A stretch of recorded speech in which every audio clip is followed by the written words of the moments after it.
कक्षा एकादश के भैयाओं, चलिए आज हम आपको बिटवाइज लेफ्ट शिफ्ट ऑपरेटर और बिटवाइज राइट शिफ्ट ऑपरेटर के बारे में बताने जा रहे हैं। और इन ऑपरेटर की मदद से हम एक प्रोग्राम आपको बना के देंगे जो कि किसी डेसिमल वैल्यू को उसके इक्विवेलेंट बाइनरी में कन्वर्ट करेगा। साथ ही हम आज आपको कुछ कंप्यूटर से संबंधित कोर्सेज के भी बारे में बताएंगे जिसके बारे में आपको जानकारी होनी चाहिए। तो आज हम कुछ कोर्सेज के बारे में आपको बताने जा रहे हैं, जिसमें से एक संस्था है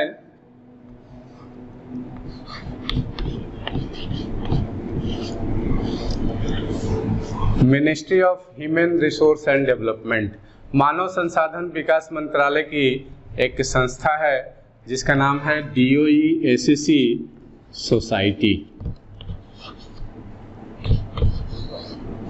यह DOE-SEC सोसाइटी कई प्रकार के कोर्सेज कंप्यूटर से रिलेटेड ऑर्गेनाइज करती है। इसका फुल फॉर्म होता है department of electronics associated computer course. हालांकि अब इस संस्था का नाम बदल गया है। अब इस संस्था का नाम हो गया है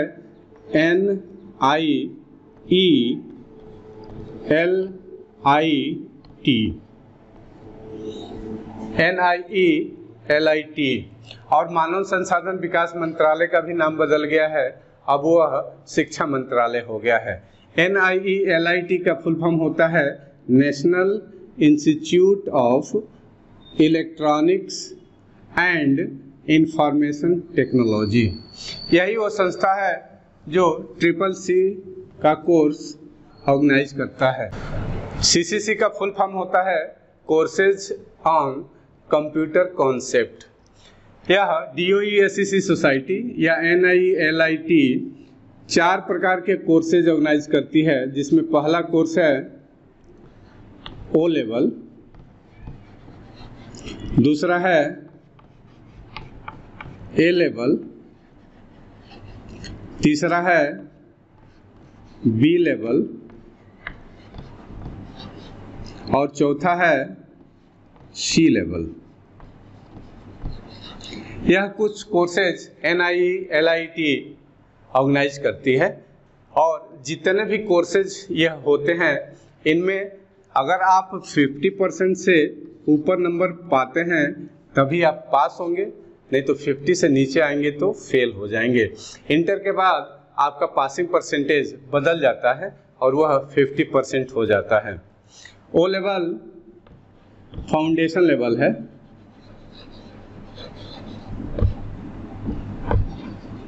जिसमें आप कंप्यूटर्स के बारे में बेसिक जानकारी लेते हैं। A लेवल अगला स्टेप है और यह PGDCA के बराबर होता है, यानी कि यह कोर्स ग्रेजुएशन के बाद किया जाता है और यह course post graduate diploma in computer application के इक्विवेलेंट होता है, यानी कि वही होता है। अगर आप NIELIT के माध्यम से B लेवल क्वालिफाई करते हैं तो यह MCA के इक्विवेलेंट होता है। और यदि आप NIELIT का B लेवल क्वालिफाई करते हैं तो आपको ड्यूल डिग्री मिलती है। एक तो B लेवल देता है आपका NIELIT और दिल्ली का इंद्रप्रस्थ यूनिवर्सिटी आपको ऐसे ही MCA की डिग्री भी दे देता है। यानी कि B लेवल क्वालिफाई करेंगे तो B लेवल का सर्टिफिकेट भी मिलेगा और इंद्रप्रस्थ यूनिवर्सिटी आपको MCA की डिग्री भी देगा। उस यूनिवर्सिटी में आपको इनरोलमेंट भी नहीं होना है, फीस भी नहीं पे करना है, एग्जाम भी नहीं देना है, सीधे आपके एड्रेस पर इंद्रप्रस्थ यूनिवर्सिटी का MCA की डिग्री आ जाएगी। और जो तीसरा लेवल है C लेवल, यह MTech के इक्विवेलेंट होता है। यह भारत सरकार की एक इतनी अच्छी व्यवस्था है कि आप अगर योग्य हैं, अगर आपके पास जानकारी है तो आप 6 महीने में ही फाउंडेशन का कोर्स कर सकते हैं या 6 महीने में ही आपको PGDCA कर सकते हैं। अगर आप कैपेबल हैं तो 6 महीने में ही आपको MCA की डिग्री मिल जाएगी या आप 6 महीने में ही MTech क्वालिफाई कर जाएंगे। इन सारे लेवल के लिए अलग अलग एलिजिबिलिटी क्राइटेरिया होते हैं। अगर आपके पास एलिजिबिलिटी क्राइटेरिया है तो आप सीधे ओ लेवल या सीधे ए लेवल या सीधे बी लेवल या सीधे सी लेवल में डायरेक्टली आप अपीयर हो सकते हैं। ये जितने भी लेवल्स सर्टिफिकेट प्रोग्राम जो भारत सरकार चलाती है उसमें शामिल होने के लिए दो तरीके हैं। पहला तरीका है कि आप एज ए डायरेक्ट कैंडिडेट इन सारे लेवल में एंटर कर सकते हैं, या आप किसी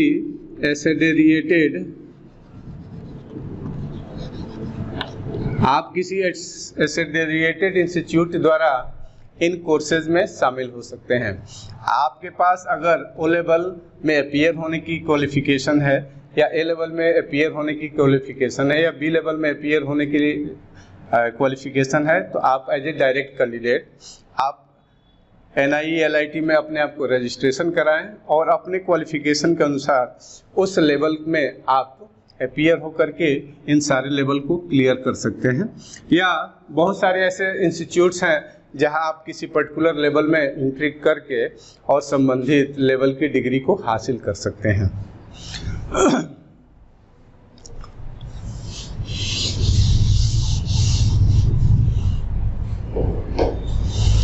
इन सारे लेवल का पासिंग परसेंटेज 50% होता है। अगर आप 90 से एबव पाते हैं तो आपका ग्रेड होता है A। अगर आप 80 से 90 के बीच में रहते हैं तो आपका ग्रेड होता है B। अगर 70 से 80 के बीच में नंबर पाते हैं तो आपका ग्रेड होता है C। अगर आप 60 से 70 के बीच में नंबर पाते हैं तो आपका ग्रेड होता है D। अगर आप 50 से 60 के बीच का नंबर पाते हैं तो आपका ग्रेड होता है E। और बिलो 50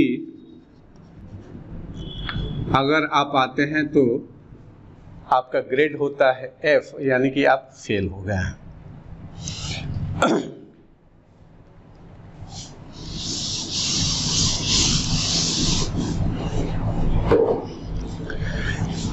ओ लेवल में कुल 4 पेपर आपको क्वालिफाई करने होते हैं। ए लेवल में कुल 10 पेपर क्वालिफाई करने होते हैं।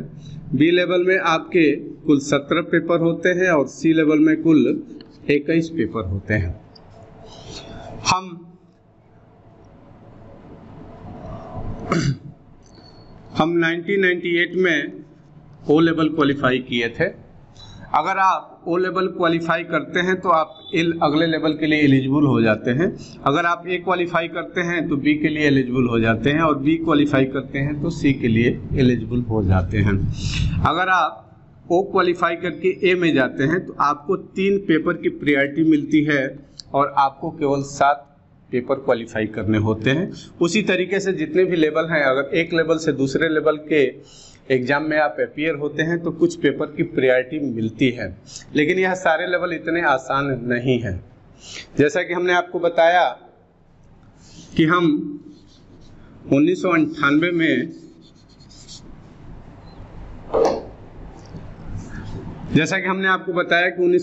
में हमने ओ लेवल के पेपर को क्लियर किया था।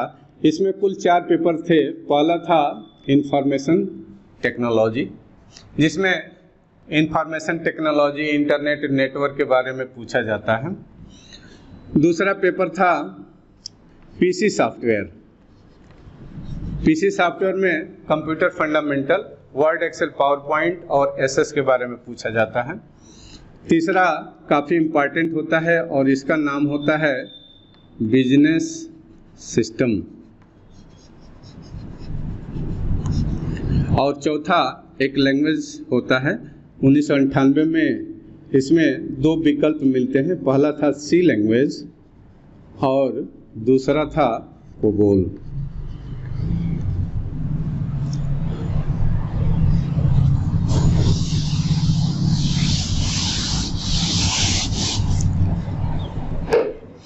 उन्नीस सौ 98 में हमने चारों पेपर एक बार भरा था, लेकिन हमारा 2 ही पेपर क्लियर हो पाया, पहला और दूसरा। जो तीसरा पेपर था बिजनेस सिस्टम, यह हमारा नहीं क्लियर हो पाया। बिजनेस सिस्टम में हमें अकाउंटेंसी पढ़ना था, उसके सिलेबस में पूरी अकाउंटेंसी आती है। उसके बाद से इन्वेंट्री कंट्रोल आता है,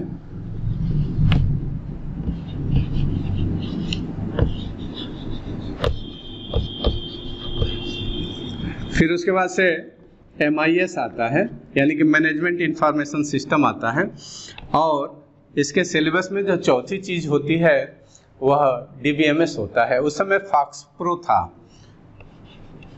1998 में, इसमें इसके सिलेबस में फॉक्स प्रो था। फॉक्स प्रो एक DBMS था, तो फॉक्स प्रो हमें अच्छी ढंग से आता था, लेकिन हमें अकाउंटेंसी, इन्वेंट्री और MIS के बारे में हमें अच्छी जानकारी नहीं थी, तो हमने ऐसे ही केवल पढ़ करके अपीयर हो गए थे।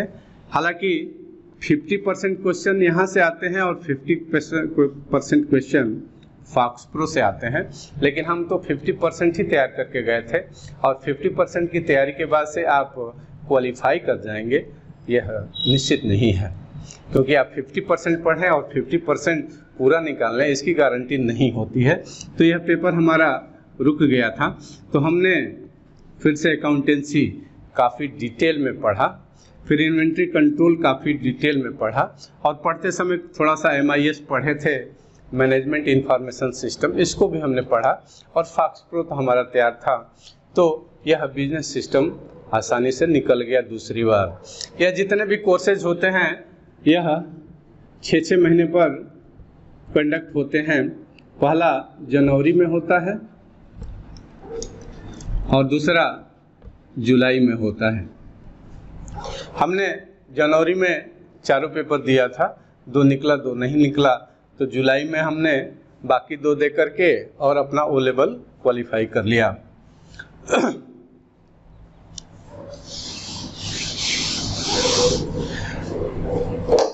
दूसरा जो पेपर हमारा रुका था वह सी लैंग्वेज का रुका था।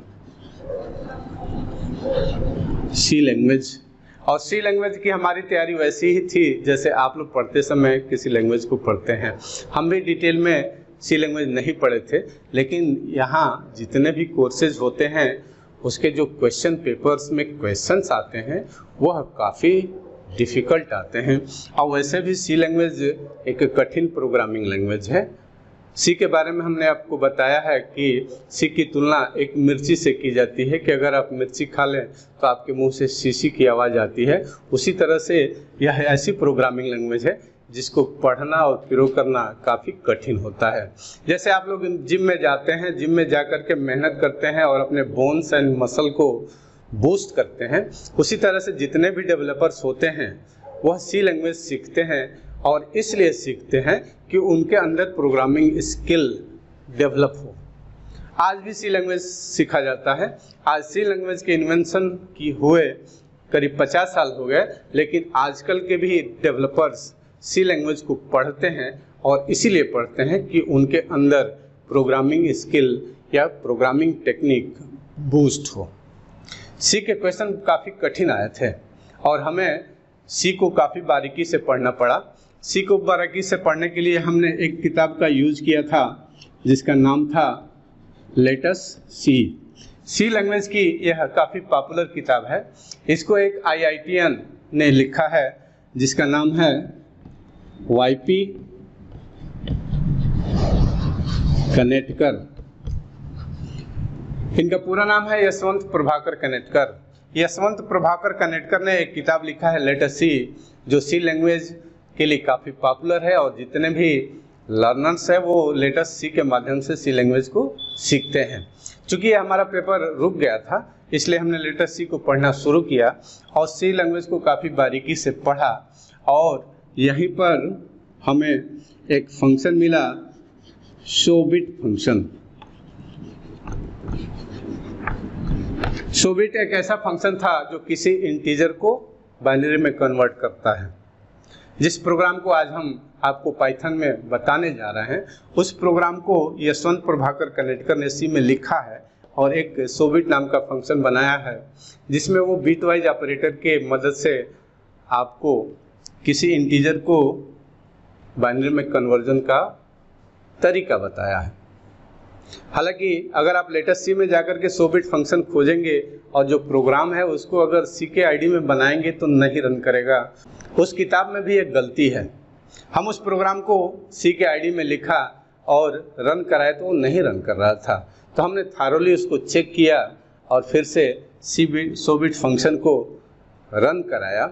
और संजोग की बात देखिए, जब हम जुलाई में अपीयर हुए तो ओ लेवल के क्वेश्चन पेपर में एक 100 बिट फंक्शन को पूछा गया।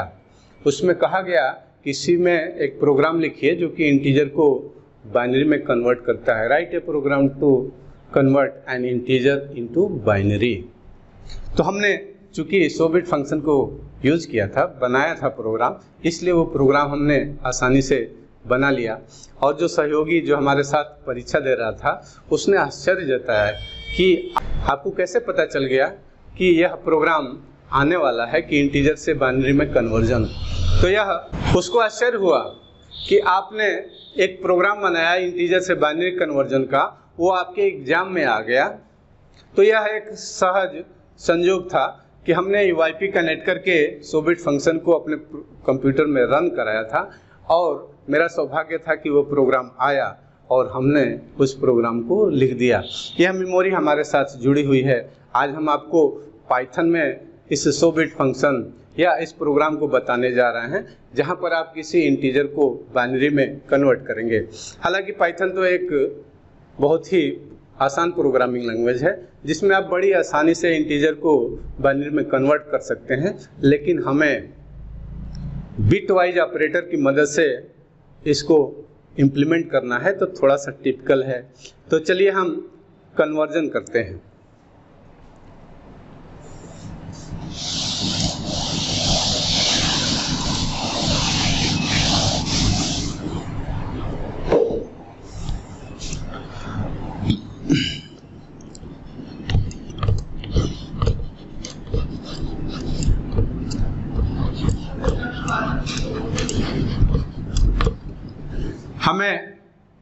हमें बिट वाइज ऑपरेटर के जो 2 बिट वाइज ऑपरेटर बचे थे, अब हमें बिट वाइज ऑपरेटर में जो 2 बच गए थे बिट वाइज ऑपरेटर, उनके बारे में पढ़ना है।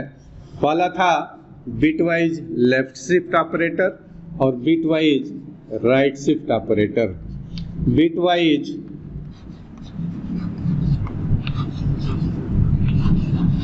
लेफ्ट शिफ्ट और बिटवाइज राइट शिफ्ट। हालांकि बिटवाइज में कुल 6 ऑपरेटर आए थे, उसको हम एक बार रिकॉल कर लेते हैं। Bitwise and operator, pipe symbol से बिटवाइज आर ऑपरेटर,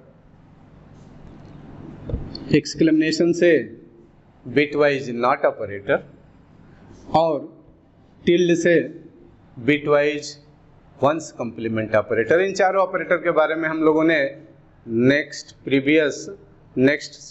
लेक्चर में पढ़ा है। अब हमें बिटवाइज लेफ्ट शिफ्ट और बिटवाइज राइट शिफ्ट ऑपरेटर के बारे में पढ़ना है। तो चलिए बिटवाइज लेफ्ट शिफ्ट पढ़ते हैं और बिटवाइज लेफ्ट शिफ्ट से बिटवाइज राइट शिफ्ट भी क्लियर हो जाएगा। एक बात तो क्लियर है कि हमने प्रीवियस वीडियो में कहा है कि यह बिटवाइज ऑपरेटर ऐसे ऑपरेटर होते हैं, ये बिटवाइज ऑपरेटर ऐसे ऑपरेटर होते हैं जो किसी आइडेंटिफायर के बूलियन वैल्यू पर काम करते हैं। यह बिटवाइज ऑपरेटर किसी आइडेंटिफायर के बिट पैटर्न पे काम करते हैं। जैसे मान लीजिए कि x एक आइडेंटिफायर है जिसमें कोई इंटीजर वैल्यू स्टोर है। हमें नहीं पता है कि x में कौन सी वैल्यू है, लेकिन अगर हम बिटवाइज ऑपरेटर उस पर अप्लाई करेंगे तो उसकी बूलियन वैल्यू पर वो अप्लाई होगा। जैसे मान लीजिए कि x का मान 12 है, x एक इंटीजर है और जिसका मान 12 है, लेकिन अगर हम किसी बिटवाइज ऑपरेटर को इस पर अप्लाई कराएंगे तो इसके बाइनरी वैल्यू पर वह अप्लाई होगा। तो चलिए हम 12 का बाइनरी निकाल लेते हैं। 12 का बाइनरी निकालने के लिए आप लोग बड़ी आसानी से निकाल सकते हैं। चलिए उसी तरीके से निकालते हैं। हम लिख लेते हैं 1 2 4 8 8 और 4 12। 12 का ही बाइनरी निकालना है तो 8 के नीचे 1 लिख देंगे, 4 के नीचे 1 लिख देंगे और जिनका यूज नहीं करना है उसके सामने हम 0 0 लिख देंगे। तो 12 का बाइनरी हो गया 1 1 0 0। यह 4 बिट में है। अगर आप इसको 8 बिट में रिप्रेजेंट करना चाहते हैं तो 4 आप लीडिंग 0 दे दीजिए। x का मान 12 है और 12 का मान बूलियन यानी कि बाइनरी में हो गया 0 0 0 0 1 1 0 0। यह 8 बिट रिप्रेजेंटेशन है। 4 बिट में तो हमारा 1 1 0 0 ही होगा।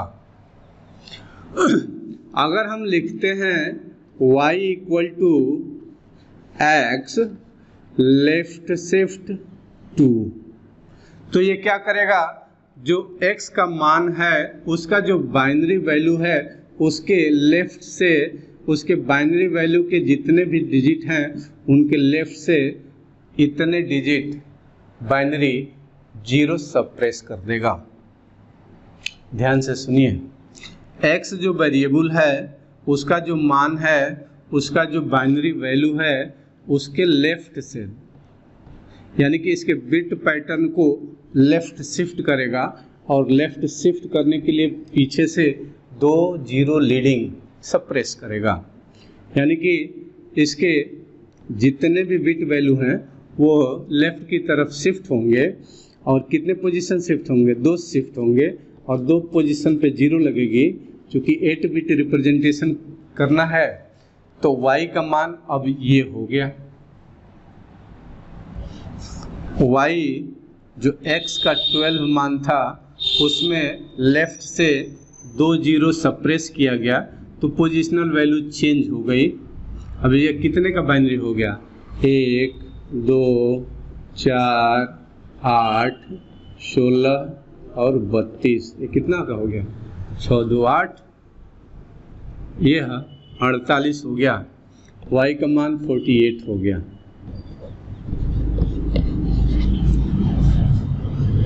तो ये बात क्लियर है।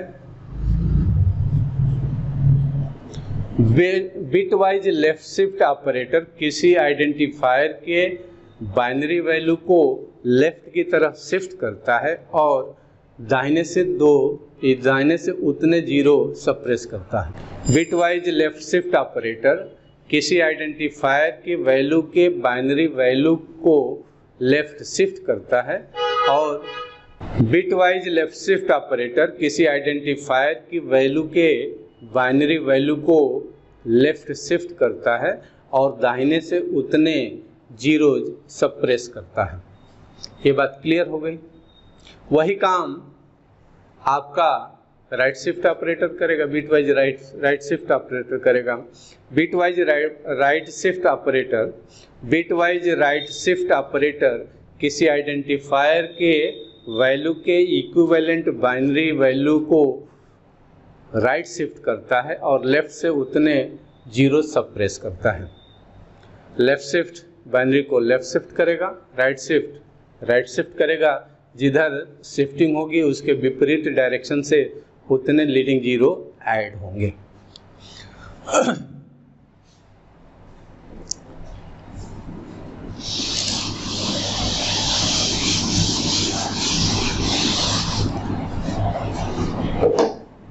चलिए अब हम उस लॉजिक के बारे में समझते हैं कि किस तरीके से हम किसी आइडेंटिफायर के बूलियन वैल्यू का पता लगा सकते हैं।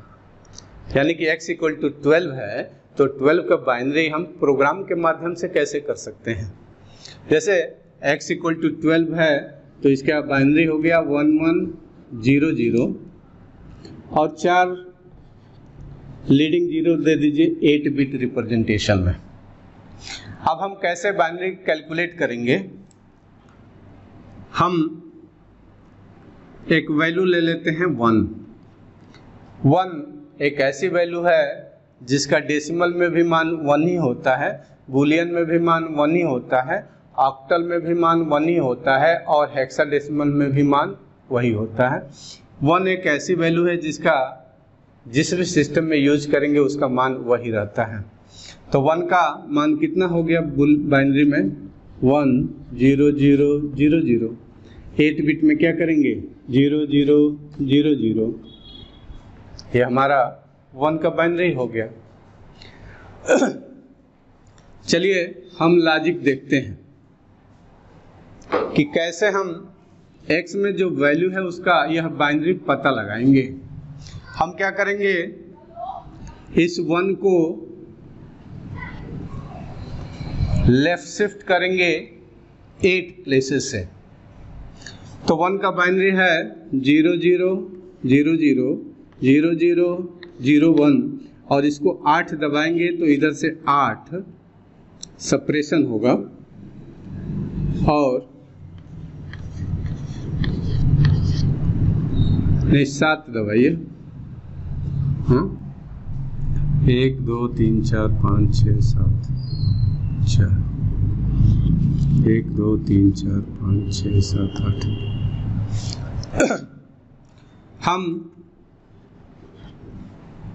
1 को लेफ्ट शिफ्ट करेंगे 8 पोजीशन से तो हमारा 1 यहाँ आ जाएगा।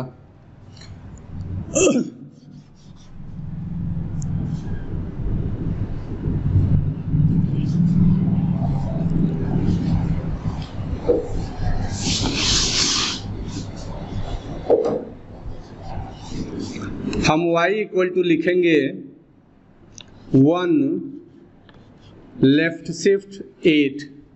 तो 1 का जो y का जो मान आएगा जिसमें 1 के बाइनरी में लीडिंग 8 0 लगेंगे तो यह इसका बाइनरी हो जाएगा। फिर हम लिखेंगे m equal to x and y। हम इसके बिट पैटर्न की मैचिंग कराएंगे। x का जो मान है बुलियन, y का जो मान है बुलियन, इसके पोजीशन की मैचिंग कराएंगे। तो यहाँ 0 है, यहाँ 1 है, रिजल्ट 0 आएगा, यह 0 आएगा, यह 0 आएगा, यह 0 आएगा, ये भी 0 आएगा, 0 आएगा, 0 आएगा, 0 आएगा। तो अगर m का मान 0 है तो 0 प्रिंट करा देंगे। फिर क्या करेंगे, 8 से सप्रेस किए थे तो अब 7 से सप्रेस करेंगे तो 0 यहाँ आ जाएगा, 1 यहाँ आ जाएगा। तो भी किसी पर 1 1 की मैचिंग नहीं हो रही है तो रिजल्ट 0 आ जाएगा। फिर क्या करेंगे, अब हम 6 से लेफ्ट शिफ्ट करेंगे तो यह 1 यहाँ आ जाएगा और फिर मैचिंग कराएंगे तो इसके पैटर्न में कहीं ऊपर नीचे 1 नहीं आ रहा है, सो यहाँ 0 हम दे देंगे। m का मान 0 है तो 0 दे देंगे। फिर हम 5 लेफ्ट शिफ्ट करेंगे तो यहाँ 1 आ जाएगा, यहाँ भी मैचिंग नहीं होगी तो 0 आएगा। फिर हम क्या करेंगे, 4 लेफ्ट शिफ्ट करेंगे तो यहाँ 0 यहाँ 1 आ जाएगा। यह दोनों नहीं मैच किया, यह दोनों नहीं मैच किया, यह दोनों नहीं मैच किया, यह दोनों नहीं मैच किया, यहाँ पे मैचिंग हो रही है तो m का मान 1 हो जाएगा। तो अगर m का मान 1 है तो यहाँ हम 1 लिख देंगे। फिर क्या करेंगे, 3 बार हम सप्रेस करेंगे तो यहाँ 0 हो जाएगा और यहाँ 1 हो जाएगा, यहाँ पे मैचिंग होगी तो फिर हम 1 दे देंगे। फिर 2 से सप्रेस करेंगे तो यहाँ 0 हो जाएगा, यहाँ 1 आएगा, तो दोनों मैचिंग नहीं हो रही है सो 0 कर देंगे। फिर 1 से सप्रेस करेंगे तो 0 यहाँ हो जाएगा, 1 यहाँ हो जाएगा, दोनों मैचिंग नहीं करेगी तो 0 आ जाएगा और यह जो रिजल्ट आएगा वह x का बाइनरी वैल्यू होगा। चलिए हम प्रोग्राम बना लेते हैं, इसी लॉजिक को इम्प्लीमेंट कर लेते हैं। तो चलिए हम डेसिमल से बाइनरी कन्वर्जन का पाइथन प्रोग्राम बनाते हैं। हम एक संख्या इनपुट करा लेते हैं, x equal to int input caption दे देते हैं इंटर वैल्यू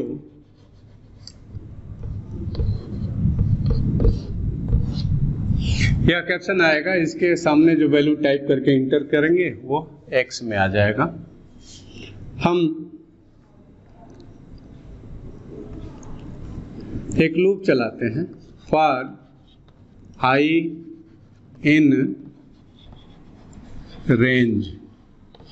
पहली बार 1 को हमें लेफ्ट शिफ्ट करना है 8 लीडिंग स्पेस से, दूसरी बार 7, 6, 5, 4, 3, 2, 1 एंड 0।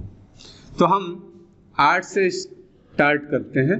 i का मान हम 8 रखेंगे, यानी कि 8 बार लेफ्ट शिफ्ट करेंगे, फिर 1 घटाएंगे, फिर 7 बार लेफ्ट शिफ्ट करेंगे, फिर 1 घटाएंगे, फिर 6 बार लेफ्ट शिफ्ट करेंगे। उसके बाद से अंतिम हम 0 बार करेंगे, तो इसलिए हम स्टॉप वैल्यू दे देंगे -1। 8 के बाद से 7 आना है, 7 के बाद से 6 आना है, तो हम डिक्रीमेंट दे देंगे -1 का। अब हम अब हम y में 1 के बूलियन वैल्यू को हम i का मान पहली बार 8 है, 8 बार दबाएंगे, फिर दूसरी बार 1 घट जाएगा तो 7 बार दबाएंगे, अगली बार 1 घट जाएगा तो 6 बार दबाएंगे। फिर हम लिखेंगे m = x and y, x के बाइनरी और y के बाइनरी का हम बिट वाइज एंड ऑपरेटर से देखेंगे कि बिट पैटर्न मैच कर रहा है कि नहीं कर रहा है। यदि m का मान 0 है तो हम प्रिंट करा देंगे 0, अगर 0 नहीं है तो प्रिंट करा देंगे 1।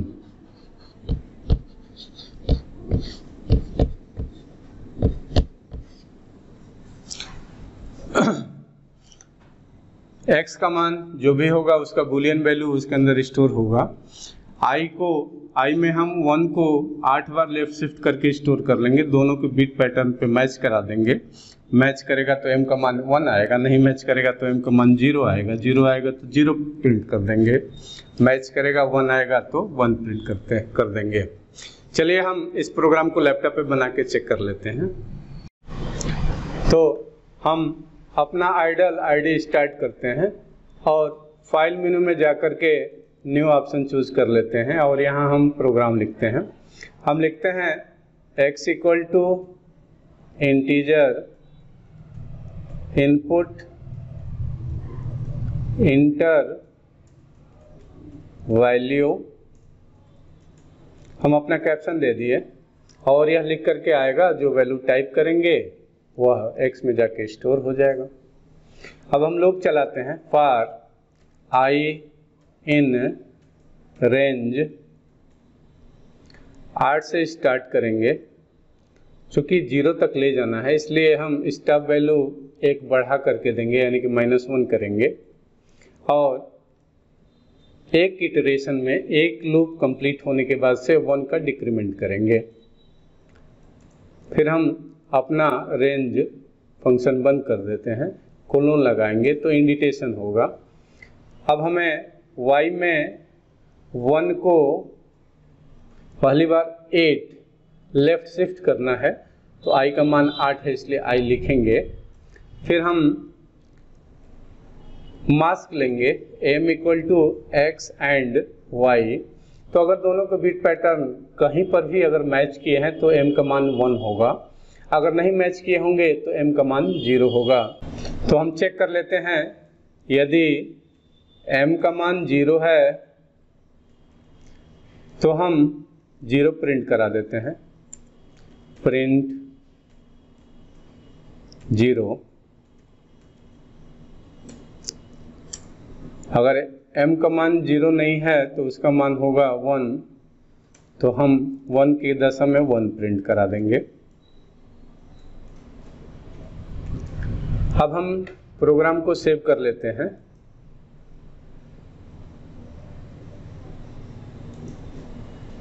सेव करते समय इसका हम नाम दे देते हैं बाइनरी और सेव कर लेते हैं और फिर रन कराते हैं।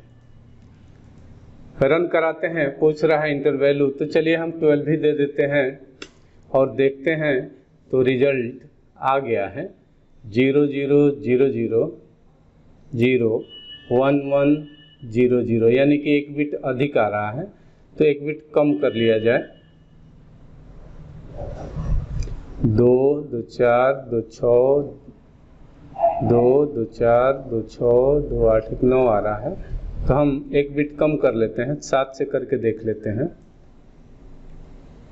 और फिर रन कराते हैं। 12, तो 8 बिट में आ गया है। रिजल्ट आप देख रहे हैं कि बाइनरी जो वैल्यू आ रही है वो एक एक पंक्ति पर आ रहा है, लेकिन हमें एक ही पंक्ति पे पूरा बाइनरी शो कराना है। रिजल्ट में बाइनरी सही आ रहा है, लेकिन एक पंक्ति पर एक एक बिट आ रहा है, तो हमें एक ही लाइन में प्रिंट कराना है। तो आइए हम बताते हैं कि आप रिजल्ट को एक लाइन में कैसे प्रिंट करा सकते हैं।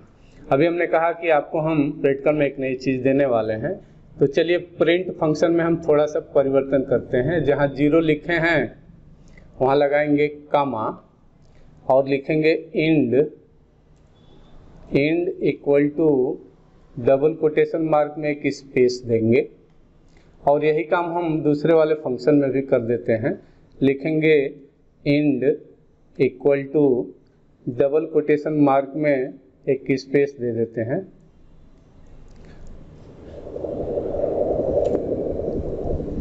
अब इसको हम सेव करा लेते हैं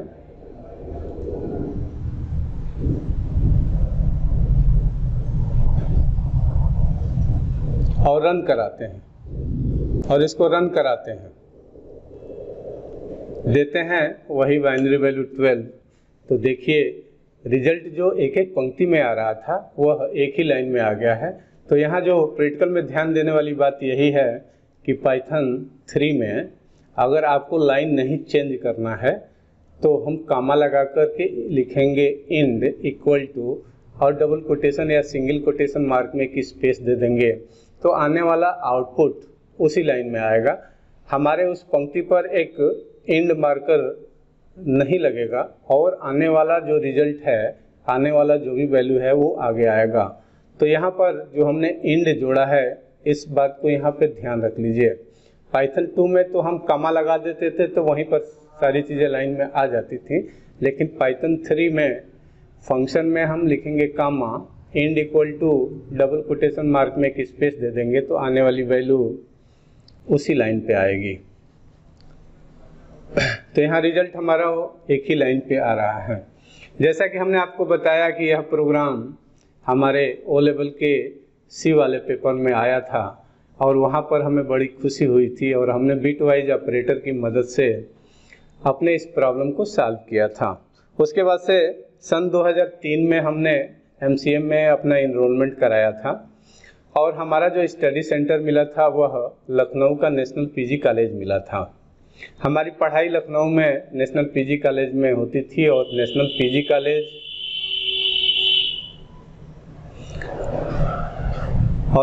PG कॉलेज लखनऊ का एक जाना माना स्कूल है जो अनुशासन के माने में जाना जाता है, और उस PG कॉलेज में सारे बच्चे ड्रेस में आते हैं। जो हम लोगों का फर्स्ट सेमेस्टर का प्रैक्टिकल हुआ, हमारे सारे MCA के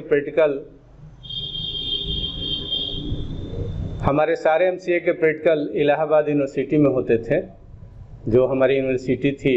और उस यूनिवर्सिटी में जब हम लोग अपने पहले सेमेस्टर का प्रैक्टिकल देने पहुँचे तो हमारे पहले सेमेस्टर में सी लैंग्वेज था। चूँकि हम सी पहले से ओ लेवल में बहुत अच्छे ढंग से हमने पढ़ लिया था, तो सी के लिए अब हमारे सामने कोई समस्या नहीं थी।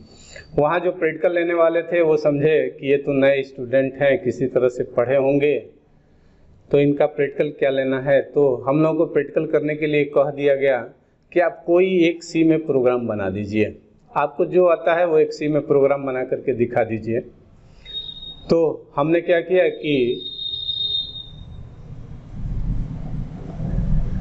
किया कि डेसिमल टू बाइनरी कन्वर्जन का प्रोग्राम बना दिया, और वहाँ के जो हेड थे वो सी के जानकार थे, वो अपने आप को बहुत सी का जानकार समझते थे, लेकिन हमारे अनुसार वो सी के एक मध्यम स्तरीय जानकार थे, बहुत अच्छे जानकार नहीं थे। और उनके साथ एक असिस्टेंट थे, दोनों लोग आए। जो हेड थे उनके स्किन पर सफ़ेद दाग था, तो दोनों लोगों ने सारे स्टूडेंट के प्रैक्टिकल को चेक करना शुरू किया। तो उनका असिस्टेंट पहले हमारे सामने आ गया और हमसे पूछा कि आपने क्या बनाया है। तो हमने कहा कि हम डेसिमल टू बाइनरी कन्वर्जन का प्रोग्राम बनाए हैं। और फिर उन्होंने कहा कि रन कराइए। तो हमने रन कराया, तो हमारा प्रोग्राम रन कर रहा था। जो बाइनरी वैल्यू, जो इंटीजर वैल्यू दी जा रही थी, जो डेसिमल वैल्यू दी जा रही थी, उसका वो बाइनरी कन्वर्ट कर रहा था। फिर उन्होंने कहा कि प्रोग्राम दिखाइए। तो प्रोग्राम हमने ऐसे दिखा दिया। अब आप ही इस प्रोग्राम को देखिए। अगर कोई बिट वाइज ऑपरेटर को नहीं जानता है और उसके सामने ये प्रोग्राम रख देंगे, तो उसको समझ में ही नहीं आएगा कि इस प्रोग्राम में किया क्या गया है। इसमें तो एक इंटीजर इनपुट की गई है, एक लूप चल रहा है, और बाकी दो में केवल बिट वाइज का एक लेफ्ट शिफ्ट ऑपरेटर यूज किया गया है और एक बिट वाइज एंड यूज किया गया है। वह बड़े ध्यान से हमारे प्रोग्राम को देखने लगा। उसको समझ ही में नहीं आ रहा था कि ये किया क्या है और कैसे ये रन कर रहा है। वो काफ़ी देर तक हमारे प्रोग्राम को थारोली चेक करता रहा, लेकिन उसको पता ही नहीं चला कि कैसे इसने इस कन्वर्जन प्रोग्राम को बनाया है। वह काफ़ी देर तक हमारे सामने रुके रहे, हमारे कंप्यूटर को देखते रहे। तब तक पीछे से जो वो हेड थे आए, उन्होंने कहा कि क्या बात है, क्यों आप इतनी देर से यहाँ पे रुके हुए हैं। हाँ, तो इन्होंने एक डेसिमल से बाइनरी का प्रोग्राम बनाया है। हाँ, तो बनाया है तो रन कर रहा है। हाँ, रन कर रहा है। तो फिर दिक्कत क्या है? वो कहे कि समझ ही में नहीं आ रहा है कि कैसे ये बनाए हैं। तो यह एक टिपिकल प्रोग्राम है, और यह प्रोग्राम इसलिए टिपिकल है और इम्पॉर्टेंट है कि क्योंकि हमने इसमें bit wise left shift operator और बिट वाइज एंड ऑपरेटर का यूज किया है। यह ऐसा प्रोग्राम है जो हमारे लिए हमारा 2 बार हमारा मस्तक ऊंचा किया है। एक तो ओ लेवल में यह प्रोग्राम आ गया था और हमें 5 नंबर दिया था, और दूसरा जब हम MCA में सी का प्रैक्टिकल दे रहे थे तो वहाँ पे हमारा मस्तक ऊंचा किया है। तो इस तरीके से यह प्रोग्राम हमारे सामने आया है और हमने इसको किया है, और 2 बार हम गौरवान्वित हुए हैं। हालांकि पाइथन तो एक बहुत ही आसान प्रोग्रामिंग लैंग्वेज है। चूँकि हमने यह प्रोग्राम बिट वाइज ऑपरेटर की मदद से बनाया है, इसलिए यह हमारे लिए और आपके लिए इम्पॉर्टेंट है। लेकिन पाइथन में बड़ी आसानी से कर सकते हैं, बस इसमें थोड़ा सा परिवर्तन कर दीजिए तो पाइथन में आराम से हो जाएगा। आप केवल इंटीजर इनपुट कर लीजिए और सीधे प्रिंट करा दीजिए, प्रिंट। और पाइथन में एक बिन फंक्शन आता है जिसमें किसी इंटीजर को पास करा देंगे तो उसका बाइनरी प्रिंट कर देगा। बस 2 ही लाइन में हो जाएगा। अब इसको रन करा के चेक कर लीजिए। 12 देंगे तो उसका बाइनरी प्रिंट कर देगा। लेकिन जो हमने प्रोग्राम बनाया वो इम्पॉर्टेंट है। इम्पॉर्टेंट इसलिए है कि हमने कहा था कि आपको bitwise left shift operator और bitwise right shift operator के बारे में बताएंगे।